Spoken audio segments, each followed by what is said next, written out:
요한계시록 13장 11절에서 끝절인 18절까지 말씀입니다. 제가 대표로 봉독합니다. 내가 봄에 또 다른 짐승이 땅에서 올라오니 어린 양같이 두 뿔이 있고 용처럼 말을 하더라. 그가 먼저 나온 짐승의 모든 권세를 그 앞에서 행하고 땅과 땅에 사는 자들을 처음 짐승에게 경배하게 하니 곧 죽게 되었던 상처가 나은 자니라. 큰 이적을 행하되 심지어 사람들 앞에서 불이 하늘로부터 땅에 내려오게 하고 짐승 앞에서 받은 바 이적을 행함으로 땅에 거하는 자들을 미혹하며 땅에 거하는 자들에게 이르기를 칼에 상하였다가 살아난 짐승을 위하여 우상을 만들라 하더라.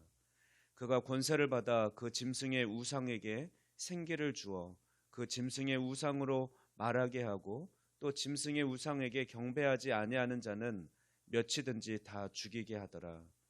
그가 모든 자, 곧 작은 자나 큰 자나 부자나 가난한 자나 자유인이나 종들에게 그 오른손에나 이마에 표를 받게 하고 누구든지 이 표를 가진 자 외에는 매매를 못하게 하니 이 표는 곧 짐승의 이름이나 그 이름의 수라. 지혜가 여기 있으니 총명한 자는 그 짐승의 수를 세어보라. 그것은 사람의 수니 그의 수는 666이니라. 아멘. 네, 오늘 본문에서는 이제 땅에서 올라온 짐승에 관한 이야기를 하고 있습니다. 어제 아침에는 바다에서 나온 짐승 이야기를 살펴봤었습니다. 땅에서 올라온 짐승은 어제 살펴본 그 바다에서 나온 짐승을 도와서 용의 뜻을 전하고 있습니다. 땅에서 올라온 짐승은 사람들에게 앞서 바다에서 나온 짐승을 섬기게 하고 그를 선전하는 거짓 선지자 역할을 합니다. 용은 성부 하나님의 권세를 흉내내라고 했던 악한 사탄을 의미한다면 또 바다에서 나온 짐승은 용의 권세를 받아서 용의 뜻을 전하며 마치 예수님 성자 하나님을 흉내내려고 하고 있었습니다. 그리고 오늘 본문에 땅에서 올라온 짐승은 앞서 바다에서 나온 짐승을 드러내고 또 그 바다에서 나온 짐승을 신성시하고 그 신상을 만들어서 사람들로 하여금 섬기게 하는, 마치 예수님의 사역을 증언하는 성령님의 역할을 모방하고 있다는 것을 우리는 읽으면서 생각해 볼 수 있습니다. 조금 더 자세히 살펴보면 먼저 11절 말씀을 보면 땅에서 올라온 짐승의 위력이 묘사되어 있습니다. 땅에서 올라온 짐승은 바다에서 나온 짐승과 모습은 다르지만 그 악한 성품은 동일합니다. 그 짐승의 모습은 두 뿔을 가진 어린 양의 모습입니다. 아마 그래서 사람들은 얼핏 보면 예수님과 구분하지 못할 그런 형상을 가졌을지 모르겠습니다. 이제 12절에서 14절 말씀 보면 바다에서 나온 짐승이 용을 경배하게 했듯이 땅에서 올라온 이 짐승도 바다에서 올라온 짐승을 이번에는 경배하도록 사람들을 미혹하고 이적을 행합니다. 심지어 불이 하늘에서 내려오는 그런 이적을 행하는데 이것은 마치 엘리야 선지자가 그렇게 바알과 맞서서 싸웠을 때 이세벨과 맞서서 싸웠을 때 그때를 흉내내는 그 권위를 흉내내고 있는 것이죠.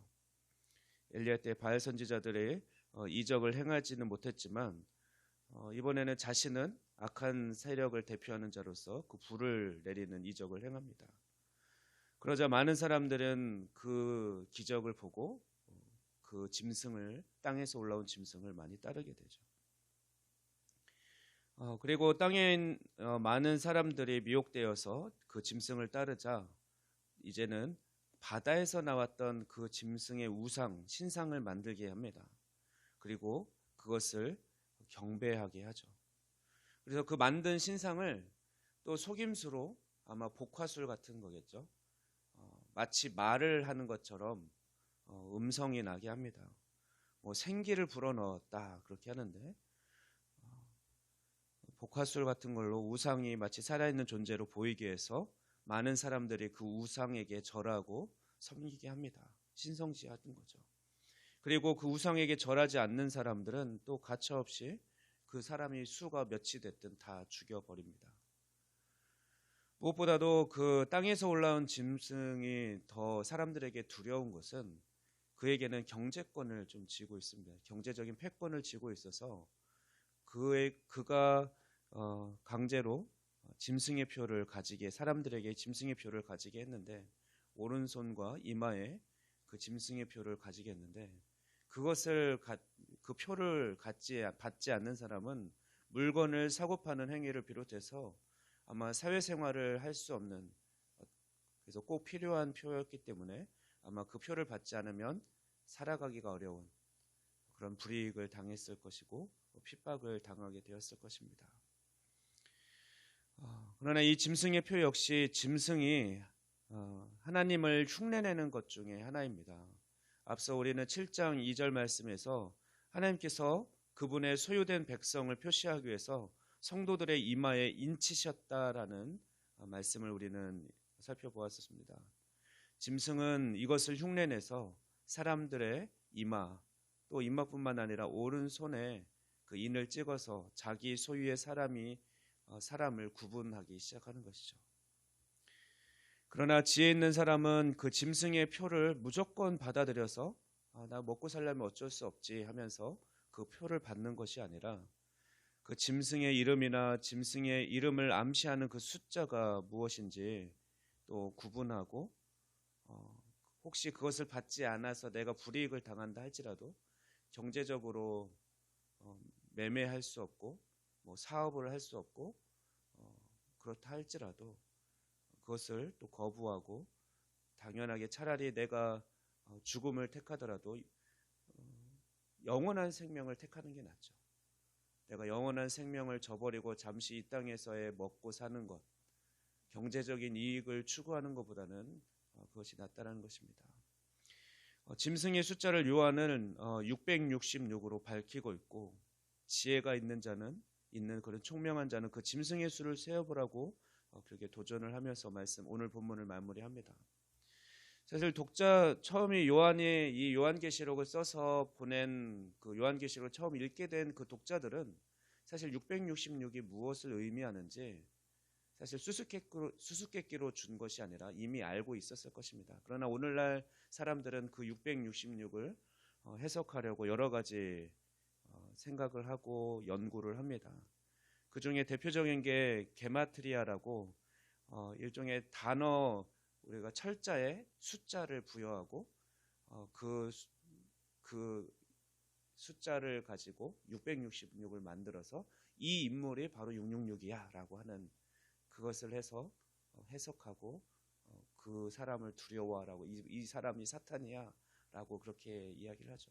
다빈치 코드에 보면 그런 것들이 나오고, 예를 들면 그런 거죠. 김만우에서 기억은 자음 중에서 첫 번째 자음이니까 이를 부여하는 거죠. 니은은 이를 부여하고, 어떤 사람의 이름이 있습니다.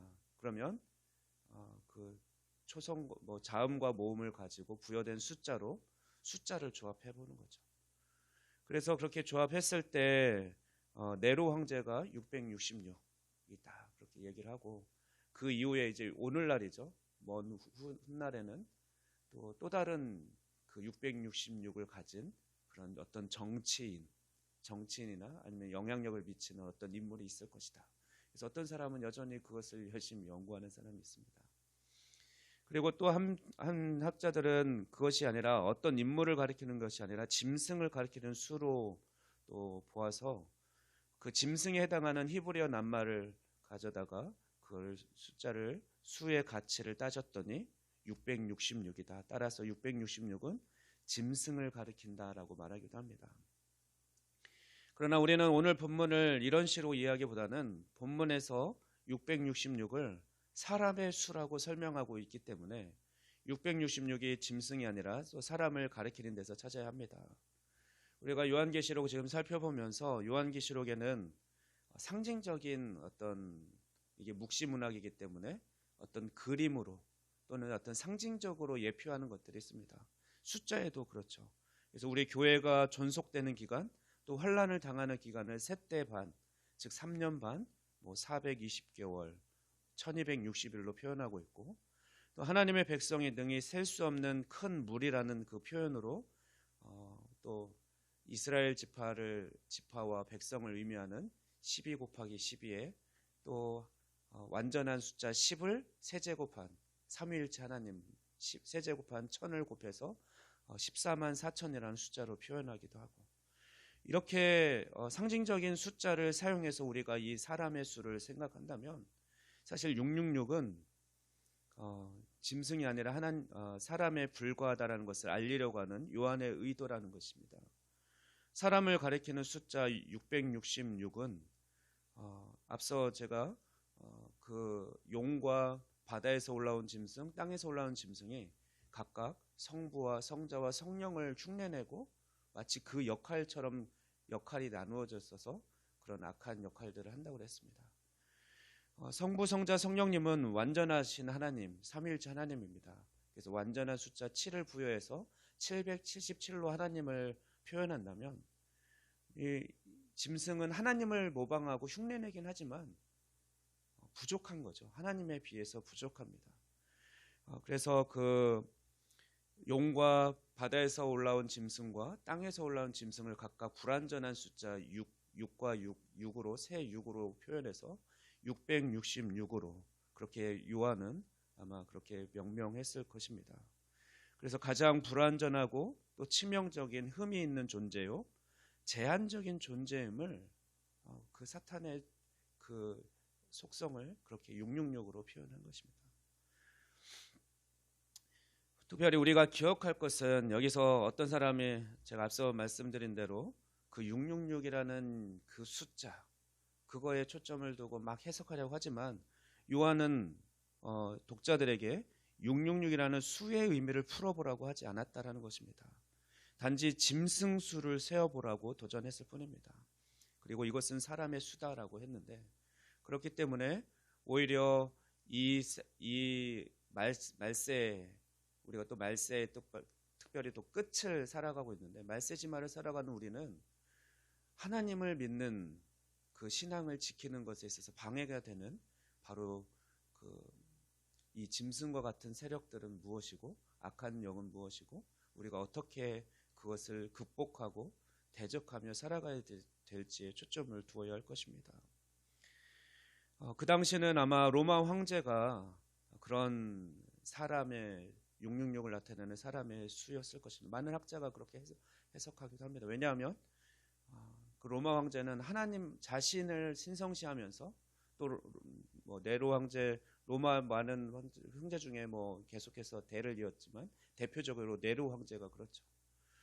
자기는 또 부활할 것처럼 그렇게 또 네로 황제를 따르던 사람들은 죽었지만 부활할 거다. 심지어 그렇게도 그래서 영생하는 존재로 네로 황제는 비춰지기도 했고, 또 그가 실제로 예수님만 믿고 또 자신을 섬기지 않는 네로 황제를 신처럼 여기지 않는 로마 황제를 신처럼 여기지 않는 사람들은 그 당시에 많은 핍박을 당했고 죽임을 당했었습니다. 그러나 이런 일들은 아마 형태는 조금 다를지라도 오늘날에도 일어나고 있고 세계 여러 곳곳에서 예수님을 믿는 사람들의 핍박을 당하고 있고 죽임을 당하고 있습니다. 또 앞으로 시대에도 또 다른 형태로 이런 위협이 우리에게 있을 것입니다. 그러나 우리가 두려워하지 말 것은 앞서 살펴보았던 12장 11절 말씀이 우리에게 위로가 되기 때문에 그럽니다.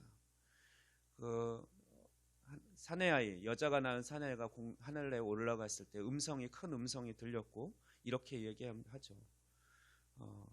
어린 양의 피와 자기들이 증언한 말씀으로써 그 악한 영들을 이겼다. 그래서 교회가 죽기까지 자기들의 생명을 아끼지 아니었다라고 이렇게 선포하는 그 큰 음성이 들렸습니다. 우리는 여기서 힌트를 얻어야 되죠. 용이라는 사탄이 우리를 마지막 시대에 아마 경제적인 패권까지도 쥐고 있으면서 우리를 유혹하고 굴복하게 만들 겁니다. 하나님을 섬기기보다는 자신을 섬기고 따르라고 강요할 것입니다. 그러나 우리는 그때 어떻게 대적하냐면 우리는 어린 양의 피를 끝까지 의지하고 바라봐야 되고 또 우리가 증언하는 말씀, 복음을 끝까지 붙들어야 할 것입니다. 이렇게 할 때 우리는 물론 핍박을 당할지 모르고 죽임을 당할지 모릅니다. 하지만 그런 자들에게 생명의 면류관을 하나님은 약속해 주셨습니다. 우리가 앞서 2장 3장에서 7교회를 살펴보았습니다. 7교회에게 보낸 편지. 7교회에 보낸 편지에서 특별히 그 당시도 이미 이런 환난을 받았죠. 서머나 교회 같은 경우도 그 조합에 가입하지 않으면 무역을 할 수 없게. 그래서 조합에 또 가입한다는 것은 그 당시 우상숭배에 절하고 그 축제에 참여하면서 이방신을 섬겨야 했었습니다. 그러나 서머나 교회는 그것을 거부했죠. 우리는 굶어 죽을지언정 그 조합에, 협동조합에 가입하지 않을 거야. 그래서 경제적으로 어려움을 겪었습니다. 그러나 하나님은 편지를 통해서 네가 환난을 당하나 2장 9절에 보면 내가 환난과 궁핍을 알거니와 실상은 네가 부유한 자다. 이 세상을 가난한 자로 살아가고 있지만 네가 참 부유한 자야 라고 인정해 주었고, 또 10절에서는 너는 장차 받을 고난을 두려워하지 말라. 볼지어다 마귀가 장차 너희 가운데서 몇 사람을 옥에 던져 시험을 받게 하리니 너희가 10일 동안 환난을 받으리라. 그 기한이 있죠. 우리가 지금 살펴보는 게는 3년 반이라는 시간 동안 너희가 환난을 당할 거야. 하지만 제한되어 있다. 그렇게 잘 환난을 견뎌라. 그러면 네가 그렇게 죽도록 충성하라. 그리하면 내가 생명의 관을 내게 주리라 라고 하나님은 약속해 주셨습니다. 우리 이 약속의 말씀을 기억하고 오늘도 우리는 예수 그리스도의 피를 의지하고 또 예수님이 우리의 참된 구세주가 되심을 선포할 때 우리는 그렇게 영적 전쟁에서 승리할 것입니다. 기도하겠습니다. 온 우주 만물의 창조주이시며 또한 마지막 때의 심판자이신 예수님을 찬양합니다. 말세지 말에 우리를 하나님의 자녀로 불러주신 하나님 감사합니다. 우리가 이 세상을 살아가는 동안 다른 어떤 존재가 아닌 오직 하나님만을 기뻐하고 섬기는 우리가 되게 하여 주시옵소서. 우리를 미혹하고 대적하는 대상에게 오직 어린 양의 피와 복음의 말씀으로 대적하여 승리하는 우리 모두가 되게 하여 주시옵소서. 오늘 하루도 주님께 의탁드리오며 이 모든 말씀 우리 주 예수 그리스도의 이름으로 기도하옵나이다. 아멘.